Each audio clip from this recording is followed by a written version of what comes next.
दुर्योधन अधर्मी क्यों था? हस्तिनापुर के कार्यकारी महाराज धृतराष्ट्र और महारानी गांधारी के 100 पुत्रों में से सबसे ज्येष्ठ दुर्योधन थे। गांधारी के होने वाले 101 बच्चों का जन्म से पहले का विकास अलग अलग घरों में हुआ था। 101 घरों में से 100 पुत्र एवं एक पुत्री ने जन्म लिया। सबसे पहले दुर्योधन का जन्म हुआ था। जब दुर्योधन का जन्म हुआ तो वह रोने के बजाय गधे की तरह रेंगने लगा और जन्म लेते ही बोलने भी लगा था। दुर्योधन के जन्म का समय इतना अशुभ था कि उस समय उपस्थित महर्षि वेदव्यास एवं हस्तिनापुर के राजपुरोहित कृपाचार्य ने इस बच्चे को त्यागने योग्य बतलाया। साथ में ये भी कहा कि ये बालक आगे चलकर हस्तिनापुर के विनाश का कारण बनेगा। परंतु पुत्र मोह में धृतराष्ट्र और गांधारी ने ऐसा करने से मना कर दिया। दुर्योधन क्रोध के मानवीय रूप थे। महाराज धृतराष्ट्र जन्मांध थे, परंतु महाराज धृतराष्ट्र केवल आंखों से ही अंधे नहीं थे अपितु मोह में भी अंधे थे। वे पुत्र मोह में इस तरह से जकड़े हुए थे कि वे दुर्योधन के अवगुणों को सदैव हंसी में उड़ा देते थे। जहाँ कभी उन्हें दुर्योधन की गलती बड़ी लगती थी, वहाँ वह दुर्योधन से कहने में असमर्थ रहते थे, क्योंकि महाराज धृतराष्ट्र का मोह उनके राजधर्म और पिता धर्म पर भारी था। अपने पुत्र को शिष्टाचार न सिखाना, उसकी गलतियों पर पर्दा करना और उसके अपराधों पर उसे दंड न देने का ये नतीजा निकला कि सभी को महाभारत के युद्ध की चौखट पर खड़ा होना पड़ा।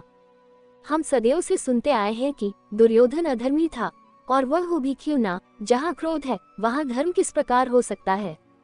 क्रोध का जन्म अहंकार से होता है, और जहाँ अहंकार है वहाँ धर्म डगमगा जाता है। दुर्योधन के मामा शकुनी के लिए उनका भांजा दुर्योधन अति प्रिय था। यह मामा भांजे की जोड़ी क्रोध और कुटिलता की जोड़ी थी। इस जोड़ी ने साथ मिलकर कितने ही अपराध किए। दुर्योधन के अपराध कर्म तो बाल्यकाल से ही शुरू हो गए थे, जब उसने अपने चचेरे भाई भीम को विष देकर मारने का प्रयास किया था। हालांकि भीम बच गए थे।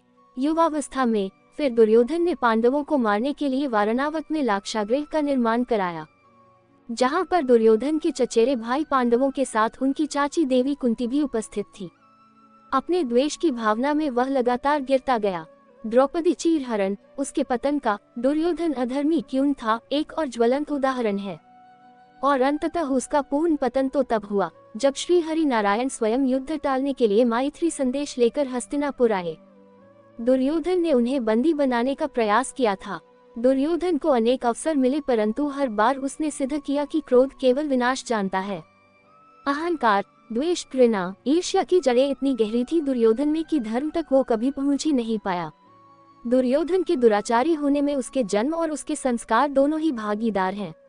माता पिता का मोह और मामा की कुटिलता का बड़ा योगदान रहा उसके दुराचारी होने में, और दुर्योधन के यही अवगुण कौरवों के अंत का कारण बना।